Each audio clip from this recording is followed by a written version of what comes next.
Reigning champs haven't lost a postseason game in their defense, if you will, or their reign. Shai Gilgeous-Alexander in action against a man in his 300th playoff game ever. That's LeBron, the most all time.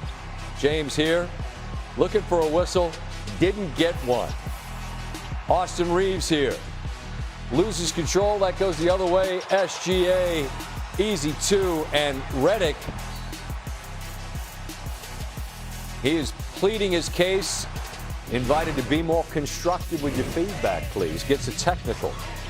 Reeves here with a scoop, and the Lakers within three after the made free throw. Here, James on an alley-oop, and LA leading OKC at half for the first time in over a year, which is the last time the Lakers beat Oklahoma City. Second half, Shai called for an offensive foul. That's his fourth. Jared McCain, this was a big story in this game. He shot the lights out, buries the three, and it's a 7-point lead. Then Reeves hits the deck. Chet says, I'll take that. The kick ahead. And Jalen Williams, all three of these, and make it 4. OKC was plus 18 with the MVP on the bench. That's just an amazing luxury to have. They lead by 13 heading into the fourth. James buries the three. It's a 6-point game. Next Thunder possession. Shai with the blow by, and the lead's back to 8. Thunder up 10. Casey Wallace is out there all alone. Catch in rhythm. All three of these, and it's a timeout for the Lakers. This one's slipping away. Shai buries that three, had 22. Reeves and the Lakers voicing their frustration with the referees. Shai after the 2-0 lead with an 18-point win. Basketball's a game of runs, ups and downs. It's not always going to go your way, and I know that. I don't expect it to go my way all the time. All I can do is play through it, play with effort, try to do the right things out there on the court, and hopefully it leads to W's. Thankfully, basketball is a team sport, and the team was able to hold on tonight.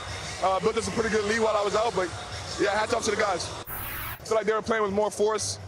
Like they were attacking harder in closeouts, like making quicker decisions, playing with a better sense of urgency in the first half especially. As long as we take care of that, we should have our foot in the right direction. OKC remains unbeaten in the playoffs, 6-0. It's the 5th time in the last 30 years the defending champ started the next postseason by winning its first 6 games. Only the 2001 Lakers were able to go back-to-back. The Thunder are odds-on favorite to win it again this year. You saw the frustration of the Lakers not getting whistles throughout. You saw Redick get a technical. Here's JJ's thoughts on the whistle LeBron got in this game. LeBron has the worst whistle of any star player I've ever seen. I mean, I've been with him 2 years now. There's, again, the smaller guys, because they can be theatric, they typically draw more fouls, and the bigger players that are, built like LeBron, it's hard for them. SGA gets like a touch foul, I guess, on the drive. There was a stretch where 4 straight possessions, our guys got absolutely clobbered trying to make an entry pass to Jackson, and Jalen Williams is grabbing his jersey with both arms. That's a turn. They're hard enough to play. They're hard enough to play. You've got to be able to just call it if they foul, and they do foul. We've had opportunities. I think offensively we've had some really good looks. Some of them haven't went down to the paint. We've had some turnovers, but I don't think today it wasn't that many where it was like careless turnovers. Somebody was being aggressive, and be okay with that. It's the 11th time in James' playoff career that his teams trailed a series 2-0. 3 of the previous 10 series, his team came back to win the 18 East Finals against the Celtics, 2016 NBA Finals against the Warriors, and then back in 2007, the East Finals against the Detroit Pistons. Joined now by Kendrick Perkins. And OKC's played 6 playoff games. They've won them all. This one feels like one of those Sam Presti blueprints, right? The genius of their roster construction. Shai hasn't exploded for big numbers in either game. Didn't have to, and they win them both comfortably. Who jumped off the screen for you on Thursday night? Well, Scott, look, if you combine the Pacific Ocean with the Atlantic Ocean, you get the Oklahoma City Thunder. That's how deep they are. That's how much depth they got on that bench and guys in their rotation that could get it done on both ends of the floor. And in a night when SGA is not having an MVP caliber night, all of a sudden you look at a guy like A.J. Mitchell and you're looking at Jared McCain, who came in. Jared McCain came in off the bench and had 18 points. And it's deflating if you're the Lakers because you're doing an outstanding job of containing and somewhat frustrating SGA, but then all of a sudden you have these other offensive weapons that come in and cut you everywhere but loose. And not to mention that Chet Holmgren has been looking like the best player on the floor in the last 2 games, the way he's been playing both sides of the basketball. So if you're the Lakers and you're getting on the plane heading back to L.A., you're asking yourself, what else can we do? Austin Reeves finally had over 25 points, something that he's never done in the postseason, and you still lose by double digits. Unless something changes drastically, it would appear that the Thunder are heading towards a series where they might be able to win and create a bit of rest, while it appears that the Wolves and the Spurs might go for a while.